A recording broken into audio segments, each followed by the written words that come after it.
Hi, my friends. Welcome to Sort of Brilliant, a show where the characters are made up and the sorting absolutely does matter. My name is Rachel. And I'm her best friend and co-host, Lauren. Every other week, we're going to invade a fandom and determine whether your favorite character belongs in Gryffindor, Hufflepuff, Ravenclaw, or Slytherin. We're the Harry Potter podcast that talks way more about any other franchise. Here, we use the sorting structure from Harry Potter as a common language without supporting the author or her beliefs. As for the sorting itself, there's bound to be some arguments along the way. But in the end, we're always right. According to us. According to us. Hey y'all, welcome to the first episode of the year. It is a new year, it's 2023. Lots happened that we started recording this episode. We have a whole 40 minutes talking about Elsa somewhere. You'll never hear it.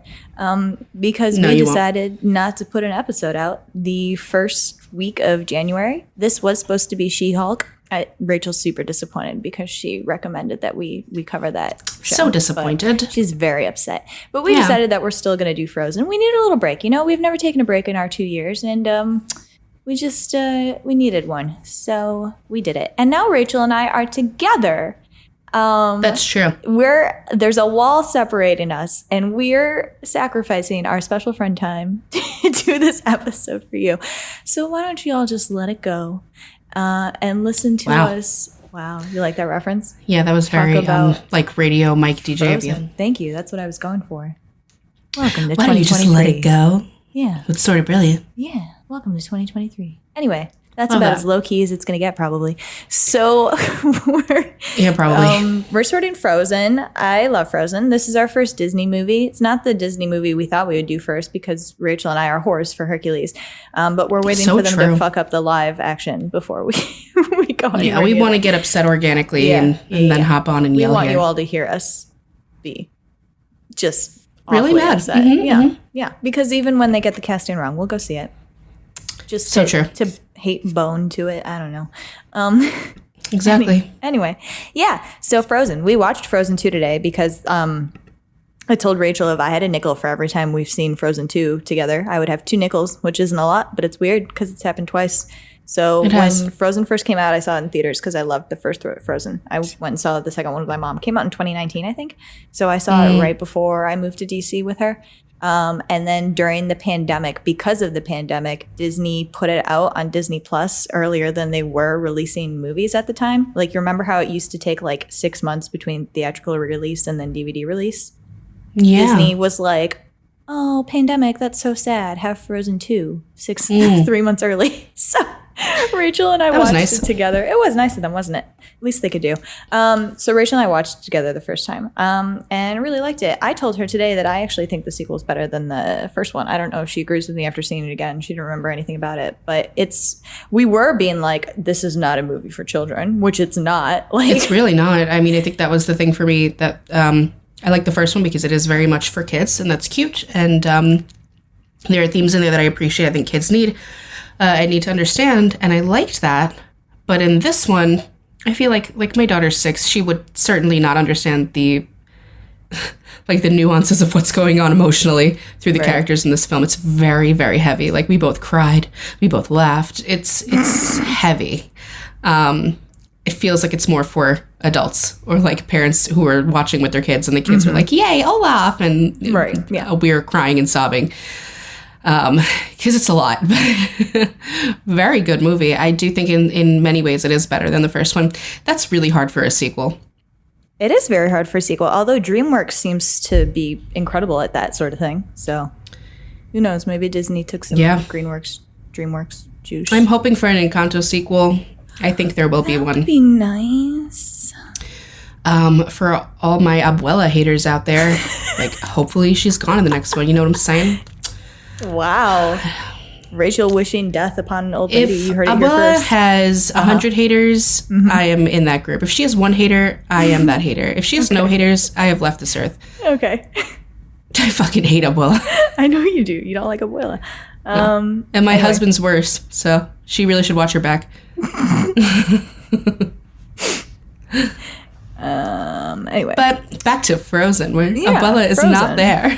Try to give you the cliff notes of what you missed in the 40 minutes that we did record and decided never to put out there. Elsa's it was a lot of rambling.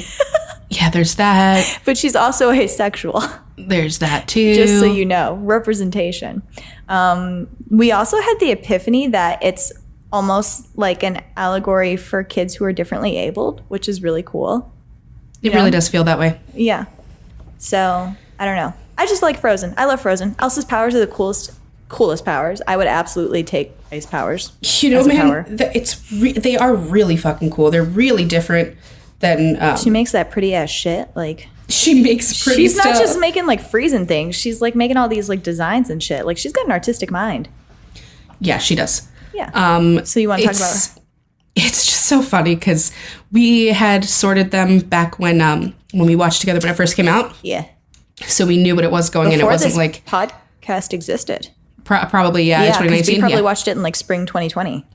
Well, hey, our brand, hello, we've been doing this forever. It's true. That is why this podcast exists. It's so true. Yeah. So going into it today, it's the first time we've watched it since then, and it was just like, listen, don't disagree with us, okay? I feel very confident in these sorts. Let's just start with Elsa, because I can't wait to talk about Elsa. They're all obvious, but it's extremely obvious. She's a Slytherin. Big time. I don't know. I guess you could try to argue Ravenclaw, but you absolutely could go nowhere near emotional houses. Like she is just not. We She's talked a about beacon today. of solitude. Actually, the movie ended, and Rachel was like, she just wanted to be free, and then she was like, there was no. She was like, because we were watching Kristoff. You know, she takes her hair out of her braid or whatever at the end, so she lets her hair down. It's like the symbolism or whatever. And Kristoff's like, "Oh, did you do something different with your hair?" And she's just like, yeah," and then like walks away. She's like, "Yeah, something like that." Never date an emotion house. I was like, no, absolutely not. She's definitely the type. No, because there are Slytherins that really love Gryffindors. Because y'all know, like we've done enough Slytherin Gryffindor pairings on here, like romantic ones. She couldn't do it. They are not the Ross and Rachel of the Frozen world. She might be able to do like she could do an extreme right or an extreme left, I think, but that's just because they're so. I don't think an extreme right. I don't agree with you. I don't think she would be taken by that at all. No. Nope. Or like a Duke. No. The only emotion house I think she can handle is a Hufflepuff because it will remind her. You don't, but I think she could definitely take an extreme. Like I could see her in Bucky Barnes. I don't think it's the right thing for her though. I would prefer to see her with a Ravenclaw or a Hufflepuff. I'll take it. Not a Hufflepuff, another Slytherin. I couldn't. Or it could be, yeah. I don't think she could date a Hufflepuff. We'll get there. So, but she clearly is a logic house, and she clearly is very in her own head. Like, she feels different for obvious reasons. Like, do we really need to? We don't need to go into the whole why is she different? Look at her powers. I mean, let's start listing. Yes, she's different. She is obviously a chosen one. Like we learn in the second movie that she's like chosen to be the fifth element or whatever, right? To like save the forest. So she gets these special powers. And so, I mean, I don't even know, because it's so classically a Slytherin story, I don't even know what points to point out, right? All right, like well, just going through like Frozen 1. Yeah, she loves her powers. She uses them to make her sister happy. She has a very, very clearly defined circle. It's Anna, and then she lets in the three other people Anna cares about. And that's it. Yeah, literally. And it is. They're extensions of her person. And her parents, basically, but then they die. Right. And so she's using her powers to make Anna happy. And then she accidentally hurts Anna. And that's when she becomes terrified of herself. And she, like lets that fear get to her and like slowly destroy her from the inside or whatever. So it's not that she loses confidence in herself because she's really, really good at her powers. And she keeps like using them for herself, but she's like, I won't hurt anybody I care about. And in order to prevent that, I'm going to lock myself inside my room and have no feelings because my power is controlled by emotion. So it's like literally they're like, her dad's like, conceal, don't feel. And she's like, sounds baller. Like that's the plan. And you can tell that it's like her worst nightmare, that it's something controlled by emotions and it's not something that she can logically control. Mm-hmm. She's a very logical person. She's a very logical character. Her sister and her are night and day.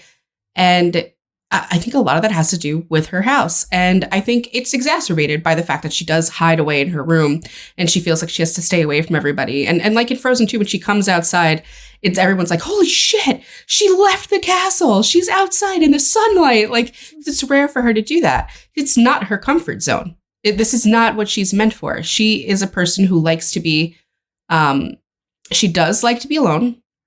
But I also think she knows Arendelle is not where she's meant to be. So she always feels this pull towards something more.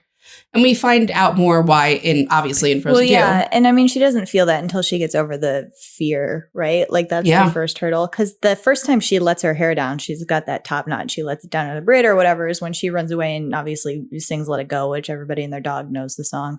And it's like so much of that is Slytherin. She's like, I won't ever let them see me cry. Like, yeah, she's like, like, fuck y'all, fuck everyone. I'll live up here in my ice palace and don't any of y'all ever come after me again. Like, I don't even care anymore. Yeah. Like, if you're really going to be like this, then I don't want to be with people. I really don't. And the only reason that she's keeping Anna away is because she's afraid of hurting her. Otherwise, she'd be like, yeah, Anna can come with me. But I really don't care about all these people. And this is a great example of like a Slytherin who really deeply loves somebody else. She really deeply loves her sister. She has a great love for her.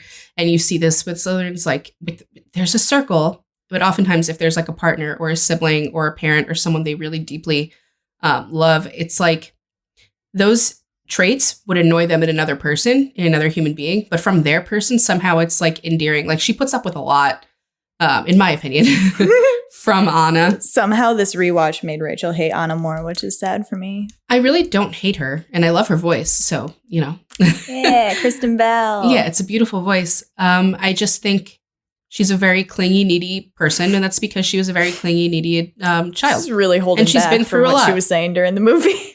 Listen, this is a professional setting. I don't need you to besmirch my name. I've told Rachel that she's not allowed to go as hard on Hufflepuff as she wants to. I won't. Not as a whole, okay? Uh-huh. But anyway. Literally today, she was like, only Cass has rights. I was like, okay. Even though she was yelling at Cass today, and I was getting upset at her. Dude. Y'all just have an opposite brain from me. That's all I know. And you scare me. That's the other thing. You're scary. Everyone thinks you're cute little honey badgers and that you live next to the kitchens and you're so cute and you like to eat. Honey badgers are not gentle creatures. Nah, y'all rip my throat out. Like, I'm not. Don't listen to Lauren. I love you. I've never said anything bad. Anyway, back to Elsa. In this movie, which is more probably what we'll be pulling from, because like we said, the first one's very, very for kids. And the second one is very much like adult themed. So they're broken down more, I think. And so she's very much got the chosen one syndrome. And why shouldn't she? She's very obviously the chosen one. She has every right to do that. And she doesn't want to pull Anna into her ship because she knows Anna can't handle it. And she doesn't want to, it's like Sam Winchester doesn't want to come outright and say to Dean, like, you can't do this because I'm, like, in a specific regard, I'm smarter or I'm stronger or I'm better suited for this. Because they know, this type of Slytherin knows what's going to trigger their person. So she doesn't want to tell her that. She doesn't want to outright say it. So she makes decisions for her instead. And she'll like just, use her magic to prevent Anna from following her on her little magical solo quests. It's what she really wants to do. She's been chosen by this voice. And come on. She really is the only person really who hitting can on get Frozen there. 2 because we just watched it. But she does this in the first one too, when Anna shows up at the ice castle and she like does the shards of ice. Yeah. She does that. They do that whole song where when Anna tells her, like, actually, Arendelle's under snow and you did that, and she like and she freaks out, and Anna's like telling her, you can come back and you can fix it, and she's like, I can't, yeah, I can't control it. There's like severe anxiety around that, because I think probably a big fear for a Slytherin like this is a lack of control. Well, yeah, and also she already fucked up. Like she shot Anna in the heart once, right? So like she's just terrified. Yeah, she's almost grown up with the identity surrounding the fact that she's fucked up, and I can never fuck up again. If I fuck up again, then my life's over. Yeah, I would say the first movie, her wants and needs center around, yes, she comes into herself, accepts herself, and faces the fear. But a lot of it revolves around Anna. Like a lot of it revolves around, I don't want to hurt my sister. I can't be around my sister. I would say, is that. I would say the first movie's like repairing the relationship Yeah, and and getting this over one the is- fact that she can't use her powers. Like she can use her powers. Yeah, this one's, it's a little different. This is more about Elsa really coming into Elsa. And it's a really interesting study of like what a Slytherin is like when they know they've been chosen for something. They know they're special. And it's like confirmed. It's not just like me in my head saying, but I'm not like the other girls. I'm different. Like you are. She is, obviously. And But what's the name? That's true for all Slytherins. Yeah. We really aren't like other girls. Oh my God. I just like hanging out with guys. I was trying to come up with a Slytherin that like has claimed that and has been wrong. And I couldn't think of one.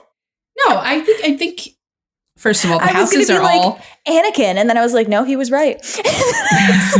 Yo, be careful. Be careful. He was right that he was the right person for that job. He was the chosen Let one. me tell you something. He was Yeah. right about a lot of fucking things, but we won't go into it. Number one, Anakin defender. Yeah, Should get a no, keychain. it's true that like, oh man, it's a lot of very unique personalities in Slytherins. I would say they definitely stick out in a lot of ways. They're often the black sheep of the family. You got your Lokis.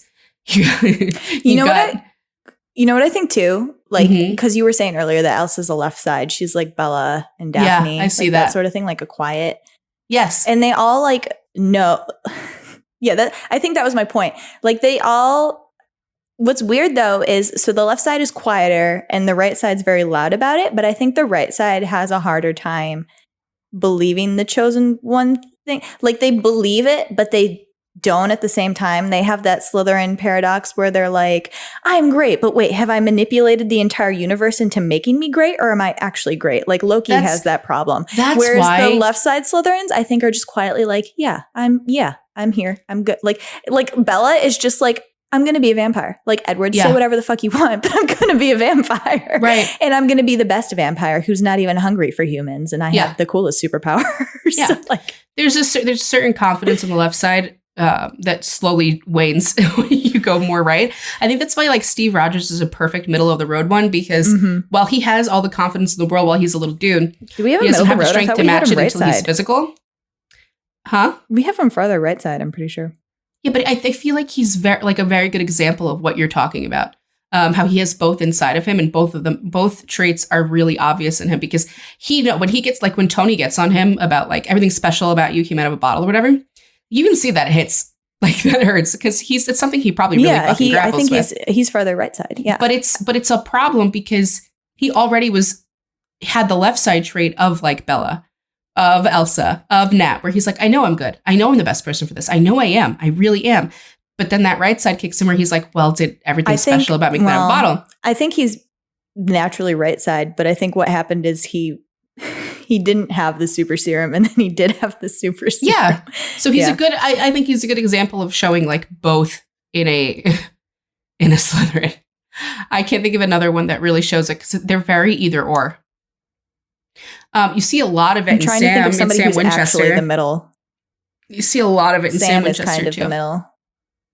Leia is kind of the middle.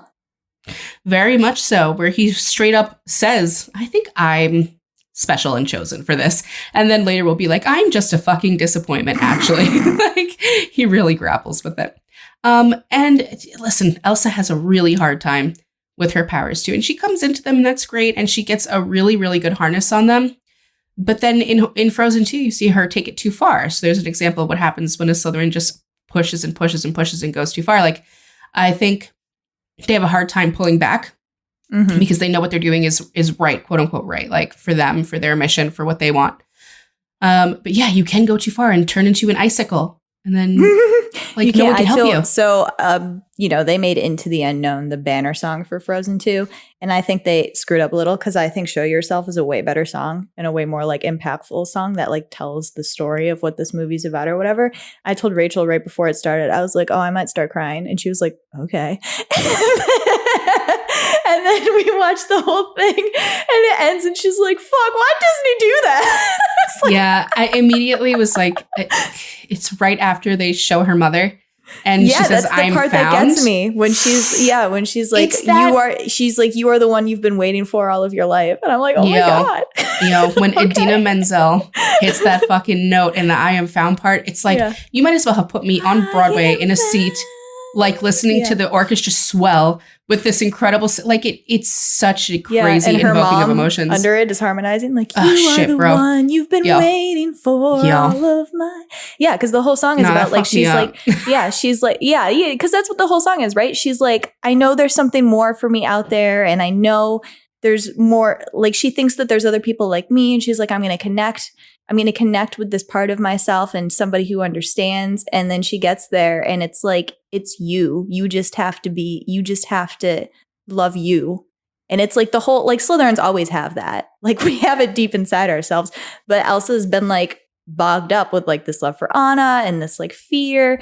And then she was like, okay, now the fear's gone. And now I'm just going to be the best queen that I can be for my kingdom because I owe it to them because I was, like, locked in my room all my life. And, like, and, and all this shit happened or whatever. And then this happens where she's like, this voice is calling her. It's going, ah. And she's like, I can't follow it because I might screw up what I have here. But she does. She's like, but I have to do it. And she gets there and it's like, it's you. Just do you. And she's like, I am going to do me. I'm not going to be Queen of Arendelle anymore. I'm going to go live in the forest. Yeah. She's like, fucking finally, I can get out of here. She, like, did not want to be queen there. So, yeah. And you know what? She was so happy when she could just let her powers out and be free. And she didn't have to hide anymore. Like, she's not a people person because of this. But I think Frozen 2 repairs that because she then goes to protect the forest and protect the people in the forest. And she then has no problem socializing and using her powers. Like, she's fully a well-rounded character, like a healed character at the end, I think. It was a very nice journey. If you just watch Frozen 1, it doesn't feel like it's complete. So it's really nice that they it's complete in the sense that you're like, okay, it's the beginning of a healing journey. But it is complete in the sense, like, especially for kids, where you can be like, the sisters are back together and they're fine now, and you can, like, that's why I also think, like, Frozen 2 is so much for adults because, like, Frozen gives that happy ending. We're like, oh, the sisters are back together and they only need each other, and it's like, no, you need to be complete in yourself too. Like, you're not just here for other people. So from an adult perspective, it felt incomplete in that regard. And then Frozen 2 completes it, especially for Elsa. Yeah. But I think also for Anna. I think we can move into Anna. Yeah, we can. I gave away her house earlier accidentally. I did too. I was like, because we wanted to jump the gun on you being a Hufflepuff hater. Bro, I said Elsa could probably be the Hufflepuff because it reminds her of... It's fine. I had a whole conversation about how you watched Anna and then ranted about hating Hufflepuffs. Yeah, it's fine. I gave it away. If you missed it, you're unobservant. And probably not one of those scary Hufflepuffs we're talking about. Yeah, we were just like, I said it and I was like, oh shit, let me get the timestamp for Hannah later. No. Okay, good. Yeah, no. This episode's going to be an hour tops. Hannah and I want to get back to Once Upon a Time, which we're doing for my birthday. Rachel and I, not Hannah. Hannah's listening. I'm much shorter. Rachel. You are much shorter. I'm just focusing on Killian Jones right now. All right. I feel like you should wait until we have alcohol tomorrow, but okay. I just want to introduce him. Okay. And then we will drink all day tomorrow. Oh, right. Back to Anna. Yeah. Do they have a last name? Not that I know of. All right, cool. So Anna, no name. Of Arendelle. Yeah. Huh. Anna is definitely a Hufflepuff. She's a classic case of 100%. Hufflepuff. She, very sweet, very, like, kind and just and all the things you want in a queen, right? And then on the flip side, like, really, really desperately needs her sister and really desperately needs a sense of community because she's been locked up in a fucking castle her whole life with nobody but pictures and dreams, like photo portraits on a wall and her dreams. Yeah, and her sister parents running around trying to fix her sister who did not need fixing in the first place. So she's been ignored and unappreciated, and she hasn't felt like she's part of anything. But she's a desperate need. And also, like, from her point of view, she had this really, really, really good relationship with her sister, and then one day it was just like gone, like out of nowhere. It's true. It's Elsa fair for her to feel that way. Yeah. it's actually really fucking rough when you watch that little kid go through that with the Want to Build a Snowman song. Like that makes me cry in the first movie too. I feel really bad for her. So you can see how that manifested out like through her house. She didn't get bitter about it. She turned into a romantic, basically. Yes, she did. turned into I will find somebody who will complete me, will be my community, whatever. She was looking for a place to belong. Yeah. Yeah. Mm-hmm. And Hans immediately, she was like, done. Let's get married. We finished each other's sandwiches. She calls him her ex. Yeah, they had been together 24 hours, girl. Even though it wasn't really like... I was like, Anna, babe, that's not what an ex is. All right. But I mean, he was very impactful. So I guess I'll give her that as a pass. But yeah, the very nature of her falling for that, I wouldn't say is a very Hufflepuff thing, because everyone fell for it with him. He was a very good actor. But I will say that because she's the kind of Hufflepuff who is a romantic, it's rose-colored glasses on everything and everybody, because she wants to believe that there's more for her. Not necessarily outside of the castle. She's like, come on in. We can be friends in here. I don't care. She just needs people. Wherever you want to be. Somewhere in her life. Yeah. Just be like, where do you want to go? I'll be there. Right. So then when Elsa runs off in the first movie, that's why it's so right. I also think it's why Kristoff is good for her, because Kristoff is right away like, that's stupid. And she's like, he's a himbo. Yeah, well, he's a himbo, but he's like, she's like telling him what's happening. He's like, so you're about to marry somebody that you just met? And she's like, yeah. And he's like, you don't even know anything about them. Like, how can you be in love with them? She's like, because I just feel, and he's like, no. No. Yeah, he's like, you're crazy, which sister. is funny considering his house, but he's like, no, you got to know some things about them. You're like, no, just a little bit. Just a little bit. She's like, but he's handsome.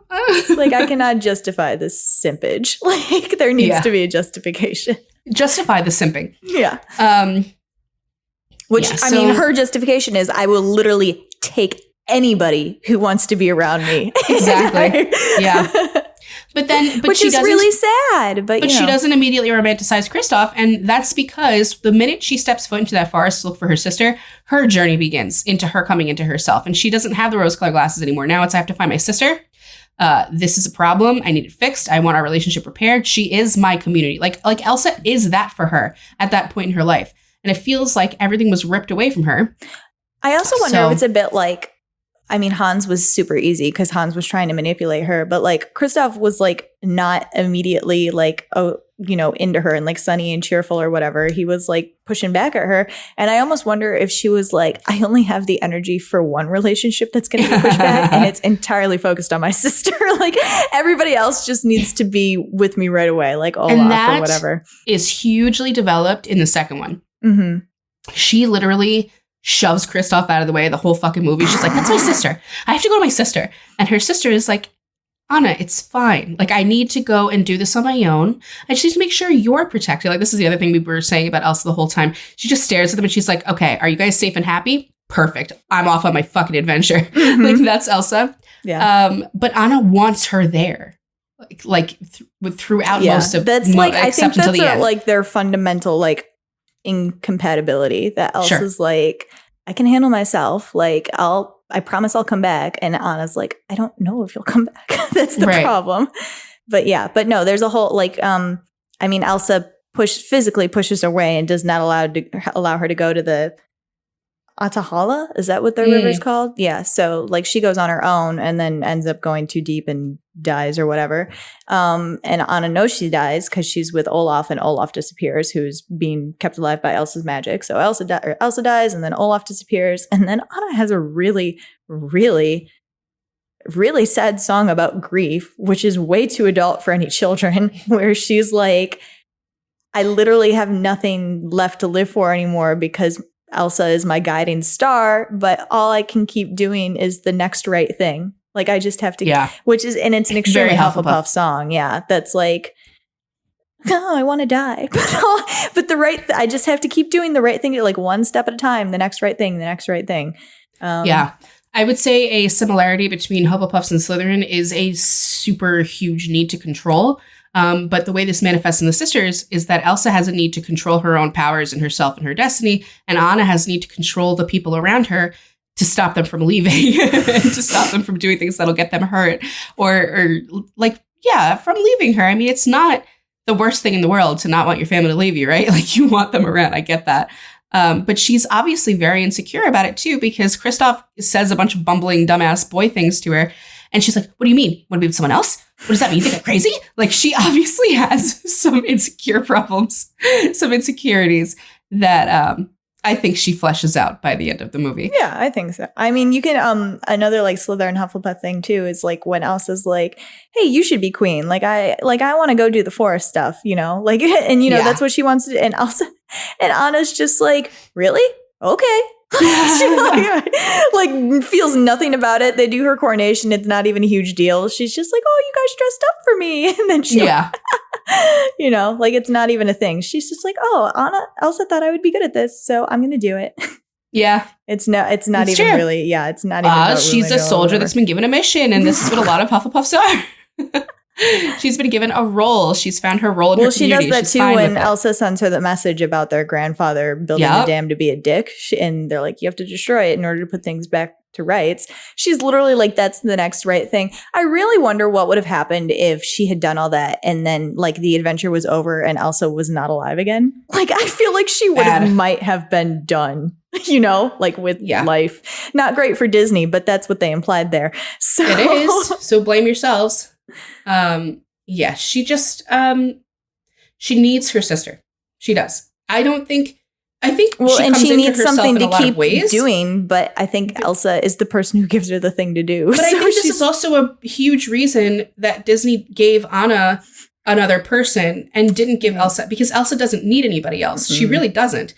Anna needs Elsa someone. would eat somebody up. Like they would annoy her. She doesn't want anybody else. No, Anna needs people, and she needed Sven and she needed Olaf, and it really killed her. I also when think Olaf Elsa's melted away. Got like a caretaker personality where she's like, I have to, like, that's if somebody comes into her circle, she's not necessarily respond, but I have to take care of them, which is the Slytherin thing. And she's like, Anna's enough to take care of, and she's brought in all these other people that I don't care about that I have to take care of. And then she does genuinely come to care for them. Yeah.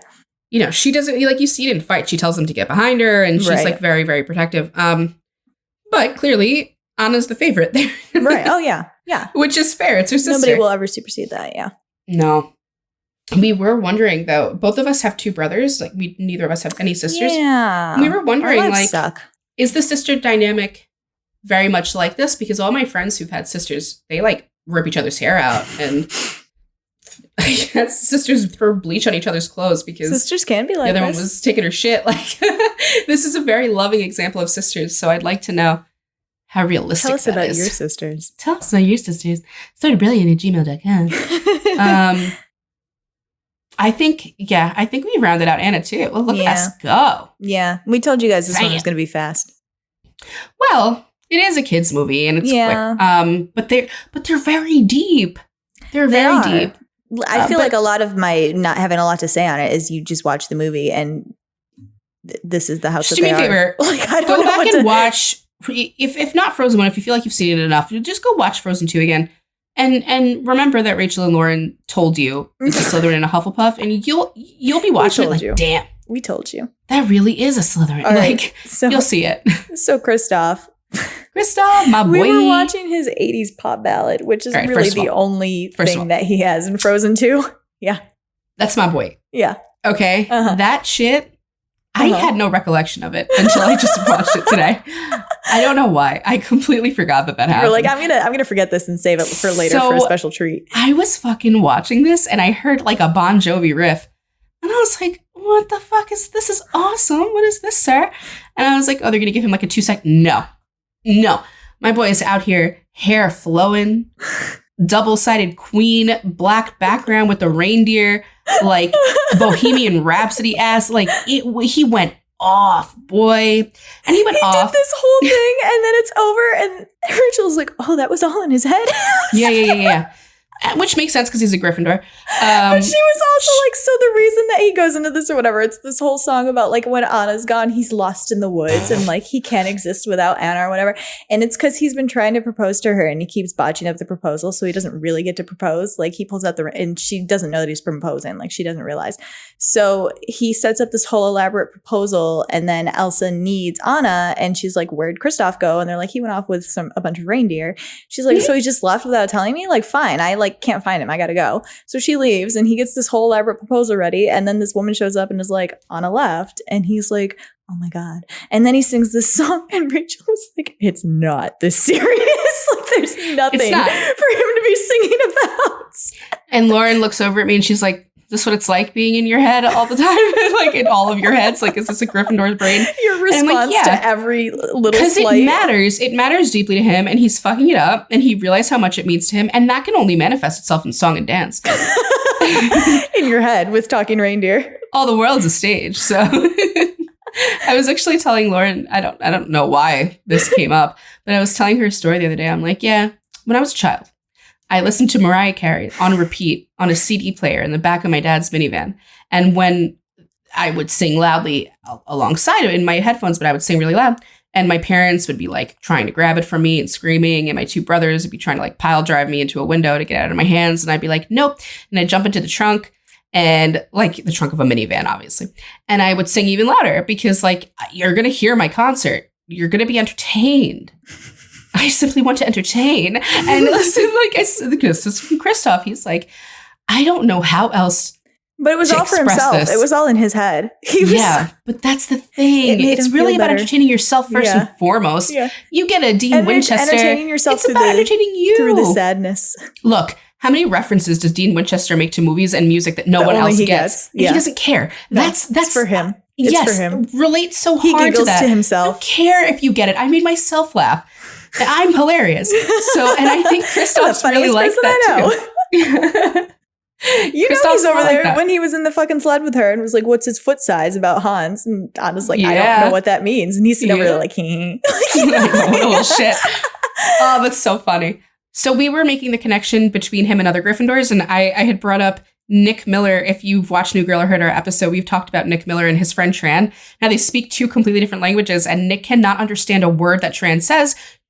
We don't know if Tran can understand Nick because Tran doesn't talk back. No, but Tran doesn't speak. He's just silent. That's what I'm saying, because Tran doesn't talk back. He doesn't speak at all. Yeah. So it's just Nick looking at him like, "You're always right, buddy," to a completely dead quiet man. He's like receiving responses in his brain head for it to be whatever answer he wants. Yeah, whatever answer he wants. It works. He's right.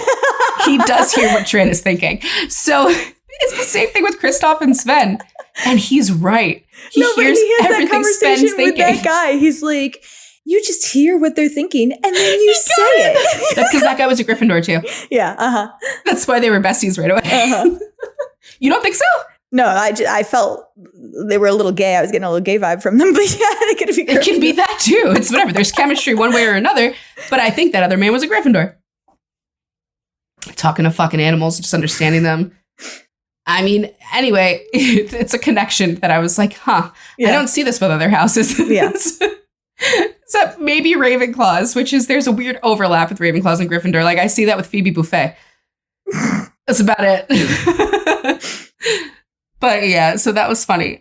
His whole connection to Sven is so Gryffindor. Like, that's his buddy. He doesn't need anybody else. It's like, well, he was alone with Sven. He was orphaned or whatever. Do you remember Olaf's at the beginning of the first movie? He's like that little Kristoff, boy. I have to go talk to some trolls about my childhood.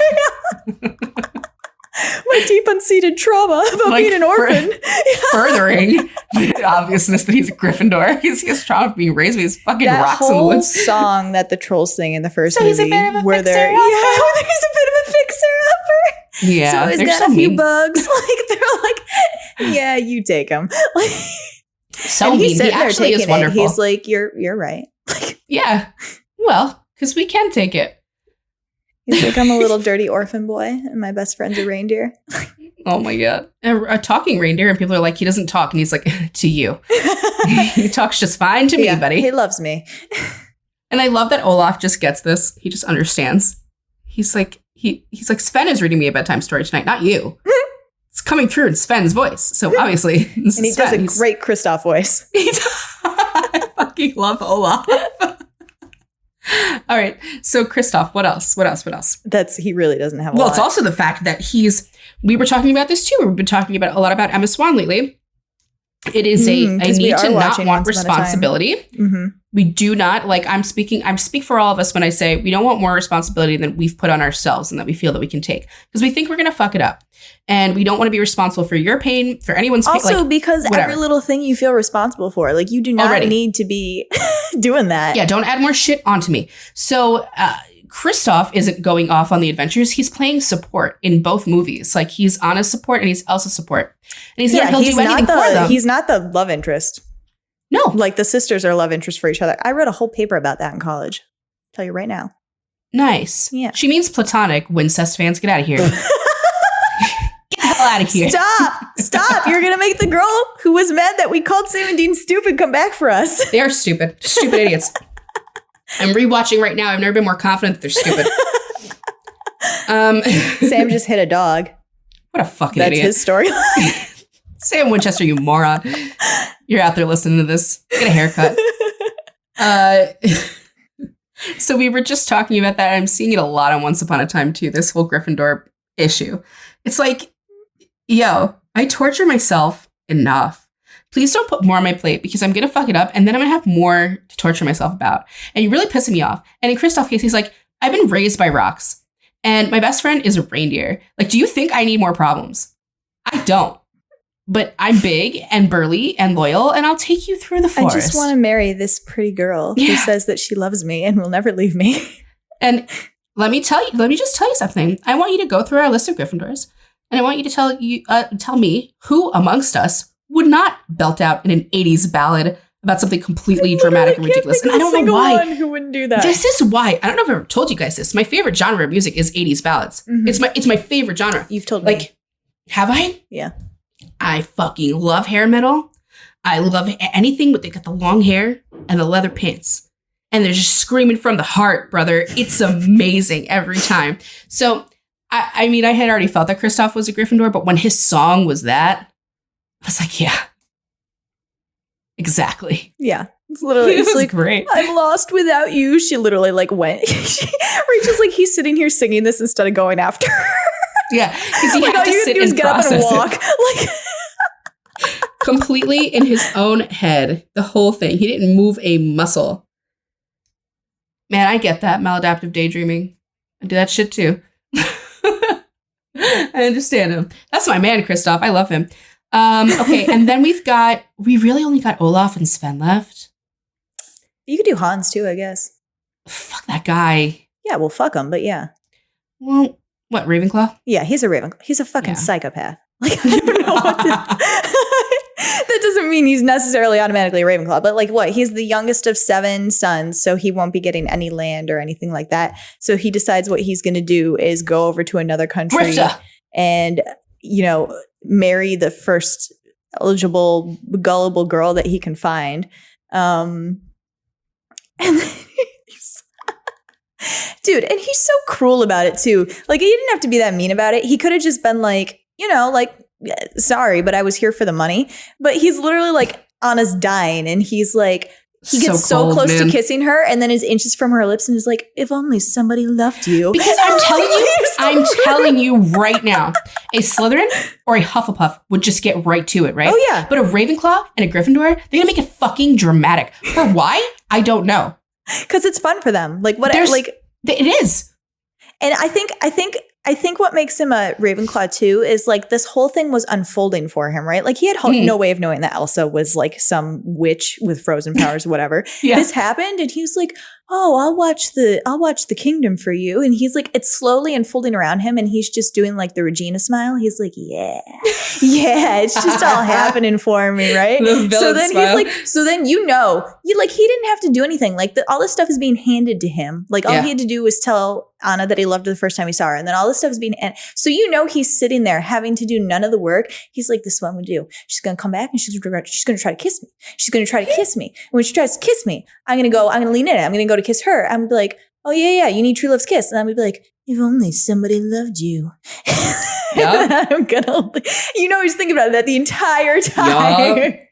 Just getting his little chessboard ready. It's all and these then motherfuckers also do. the reason that I know he's a Ravenclaw is because Elsa was on the ice fucking crying over Anna being frozen, and he was about to stab her with a sword from behind. Gryffindor would have been in front of you being like, ha ha, I won. Like Ravenclaw's like, not doing any of that. I'm going to sneaky stab her in the back. It's all about strategy and opportunity. No honor. Yep. I just want the kingdom. That is a lot to do with Ravenclaw House. Strategy and opportunity. When they see an opportunity for power, whoop, gonna take that. Yep. Especially if they like power. I mean, especially if they like power. I assume, his system or whatever was probably power, something to do with having a tiny dick, because his brothers were all older than him. We're having a lot of. It's so interesting, too, how their systems can be the same, but they can treat it so differently. Like, we're watching Once Upon a Time right now, and we're talking about characters. And we have Stephen Strange, his system is basically power, but he's so different than, like, I don't think Stephen's evil. He's just like Rachel said today. Christine is like, what? You love power more than me? Yeah, shut up, Christine. Yeah, Christine's I'm able to love you because I have so much power. Yeah, it's very much like that with some of them. What side of the loop-de-loop are they on? I don't know. They're a fucking roller coaster. Yeah. But it's very much, she's like, there's things that are more important. Like, there's things that you can still be happy about. He's like, what, like you? And it's very that with this dude, too. It's so interesting for them, though, because it's like power is a means to something else. Like Stephen, we saw, like, power was a way for him to be able to keep Christine, but, like, he got so caught up in it, like, eh. But in the end, you see that she's what he actually did want. It's just that about Doctor Strange Multiverse of Madness again, because that Christine should have come back with him. I agree. I fully agree with you. It's very upsetting. Mm-hmm. Oh, yeah, well, Hans is Ravenclaw. We do have another Ravenclaw on the docket. That is Sven, the reindeer. I was sitting here like, who are you talking? She's gone. She's away from the mic. I can't fucking hear a word she just said. She's just laughing. You like that intro to Sven? She's gone, bro. It's just me here. I'll wait for her rebuttal. I'm here. Can you not hear me? I could hear you. Just relax. It was just laughter. I said I can't believe that's how you introed. Yeah. There's another. I don't know what to say about. Yeah, I started him on vibes. Yeah, I mean he doesn't. Kristoff says what he's thinking for us. So. Yeah, that is a Ravenclaw, Slytherin, Ravenclaw, Gryffindor bestie situation. I don't need to further elaborate. And then we've got Olaf. You get no elaboration. Just watch the movie. We were positing earlier whether Olaf is too young to sort because he's a baby. Yeah, he's a baby. But throughout the movie, Rachel was like, "This is my child." So, and then my child came home from school, and Lauren got to see how that's really. I know your child. No, but I mean, like directly after seeing Olaf. Oh, okay. You got to see her be side like by Olaf. Side. I see. It's just because like he's so easily distracted, but everything is a positive, like sweet, rosy view of everything. Makes sense when I am older. Exactly. He's very cute. And I just think he must be a Hufflepuff. A Jessica J type Hufflepuff, yeah. I think he's very, he wants to be useful and helpful. That's what I see. Like he's constantly guiding them and helping them and lending a hand. There was one moment in the movie. It's when Elsa tricks them. She like shoves them in an ice boat basically, and shoves them away so they can't follow her. And Anna's like freaking out about it and getting pissy. And then Olaf's like, "You need to calm down." And she's like, "What?" And she's like, he was like, "No, because I'm mad too." And Anna was like, "Yeah, she did a very, very bad thing." And it was like two Hufflepuffs like validating each other's anger. Yeah. Like, I'm allowed to be angry. Yeah. They're like like yelling about the injustice of it all like, to each other. A very, very bad thing was done to us. Yeah. Oh my God, I have to tell you, the other day, so we have an elf on the shelf and my husband threatened to touch it like as a joke. And my daughter remembered this. She was like very upset by this. And she sent him a text and she's like in the middle of the day, completely fucking unrelated to anything going on. She goes, "You're very naughty, Daddy, for trying to touch the elf. That is not the right thing to do." But she spelled naughty, N-O-T-Y. Very naughty. You're very naughty, Dottie. exactly like Peppa Pig. So she's a Hufflepuff. Yeah. You know, she's still got a couple of years, I guess, if things shake out differently. She's going to get worse. She's going to get worse. It's what you deserve for not understanding them. Listen to me, this is the universe trying to teach me about them. And it's fine. I'm learning a lot. I'm obviously like, I love my child more than anything in this world. So don't take any Hufflepuff slander seriously, because I literally birthed one. One came out of me. Yeah, for real. I made that shit. I guess that's what happens. We have to start studying parentage. We really and children. Do. Well, we were kind of doing that with Once Upon a Time. We were being fascinated. We were doing it a little bit with Star Wars too. Yeah. Well, Star Wars is a pretty easy get because it's like a Slytherin and a Gryffindor beget a Gryffindor and a Slytherin twin set.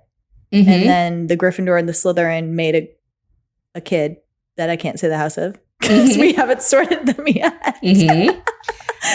But it's a very easy lineage to follow in that family. The Skywalker family's just Slytherins and Gryffindors all fucking each other and making more of themselves. I have to say there might be something to a Ravenclaw and a Gryffindor coupling that produces a Hufflepuff. Not sure. Yeah. I think it can only either be a Hufflepuff or a Slytherin. To make a Hufflepuff? No, from a Ravenclaw Gryffindor pairing, because Ravenclaws and Gryffindors are so similar but different in really like well, insane I think ways. Gryffindor can make Hufflepuff too. Probably. The feeling houses, those genes can come out. We'll study this further and get back to you. There's a science to this, obviously. There's definitely. I'm not fucking kidding you. I'm not either. We will figure it out. You get the whiteboard out. It's genetic. We're going to go back upstairs and watch some more of the show, and we'll discuss further because we have a pairing on the show that then has a child who gets into a pairing, and it's very interesting to see how the house manifests that way. So this is a topic we will be revisiting. Yes, for my birthday. But I think that's it for Frozen. That really is. I don't think anybody would want to hear anything else about Frozen. There's no one else. Yeah, well, I mean, there's not really. Character. It's 2 hour-and-a-half long movies. It's 3 hours total of content. We covered the main cast. We're good. We did. No, I think. Well, I mean, like, I don't really think we went that deep into them. But like you said earlier, it's a Disney movie. Like, what? I think it's. And also, all you need to do is watch it. Like, you need to watch it, but also it's a very quick. You can have very quick discussions about them because of the length of the films, and because they're not in every scene. So you have a limited amount of screen time. Right. And I mean, listen, our movie episodes tend to be slightly shorter. Also true. We're back from break, so give us a break. In 2 weeks from now, we're going to have a guest that we've never had before. Her name is Nish. Yay! She might tell you her name is something different, but it's Nish. Never call her Nish. We're going to do X-Files. We're shit sorting because Rachel and we've never seen X-Files. I've never seen X-Files. I know a lot about it. And we know a lot of you guys love X-Files. Because the Scully and Mulder, X-Files influenced Supernatural as a show, obviously. But I heard a lot. Buffy too. Well, yeah, but I heard a lot about Scully and Mulder and how that ship became canon when we were talking about Destiel when that show was on the air. Can I tell you what I think they're going to be? Just from seeing pictures of them? I can tell you what I think they're going to be based on the very limited amount that I know about them. I don't know anything about them, but I'm going to tell you in a second what I think they are from pictures. Yeah, so but Nish will be here. We're shit sorting that. We have to record that like this weekend. We should text Nish. Anyway, not this weekend that I'm here, but next weekend. Yes, we'll get it. Don't worry. Yeah. Anyway, so that's what you will be hearing. That's what we're doing. We're pretty excited. We have our entire schedule for the year blocked out and are already getting mad because there were like 4 shows that we meant to put on there and we didn't. So it's okay. I got to say 2024 Stranger Things will be out. It's true. And that's going to be the year that I make goddamn sure that we do every show we want to do. Watch 30 Rock. I told Rachel this, and then we made the schedule. 30 Rock is not on the list. We'll get to it. Yeah. Yeah. And then I guess. But this might be the year we do Buffy, I'll give you so a sneak peek for fucking February. Because Lauren's going to watch House of Dragons. So for all of you that have been chomping at the bit for us to do Game of Thrones, which Rachel says I'm never allowed to do, but I think we should do it. I just think it's a huge, violent commitment. I've watched the first season. But you're free to watch whatever you want. Go ahead. Well, definitely gonna watch House of Dragon though, because I did want to watch it. I like the Targaryens. And then Ant-Man comes out, which Rachel is so excited for. She loves Marvel. Anyway, that's what you have in store. Now we're beholden to it. Now Ant-Man can't be taken off the list. What? I love Paul Rudd. I like Scott Lang. Do you not like Scott Lang? He's a cutie. He's fine. And fucking Kat Newton's in it. There's our supernatural connection. Yay. It's going to launch her Hollywood career. Why are you saying yay like that? I want to do 30 Rock. Anyway, I want to do 30 Rock too. You want to watch 30 Rock? She yesterday was like, let's just cut all the Marvel movies and watch 30 Rock, Arrested Development, and fucking what was the other thing that you wanted to do? Crazy Ex-Girlfriend. Crazy Ex-Girlfriend. I was like, so you want to cut movies and watch 4+ seasons of a show, and then she started freaking about the stuff that we already have on the list. Like in October, we're rewatching 2 shows, and both of those shows are 6+ seasons. And she was like, yeah, that's fine. And then, anyway, shut up. That's enough of that. Nobody cares about this stuff, Laura. You're embarrassing yourself. So I'm going to say goodbye here. And I hope you enjoyed the episode. And please, obviously, let us know what you think. Go find us on Twitter at @sob_pod and vote in the polls that will be up, or will probably already. Yeah, when you hear this, then in a day or two, I will put up a poll. I want to see if y'all agree with us. So we'll catch you over there and on the next one. Bye. Bye. Thank you for listening to Sort of Brilliant. If our sorting choices inspired any rage or excitement, we'd love to hear from you. We're open to feedback, suggestions for characters to sort, and solid counter-arguments with citations. Never forget your citations. You can find us hanging out on Twitter and Instagram at @SOB_pod, or shoot us an email at sortofbrilliant@gmail.com. And since we're not above begging, please rate and subscribe to Sort of Brilliant on Apple Podcasts, Spotify, and wherever else you listen to podcasts. Please share our posts on social media, and if you're a Gryffindor, maybe you'll inspire sorting fights among your own friend group. The theme music is Hot Shot by Scott Holmes. Can't wait to sort with you again next time. Bye!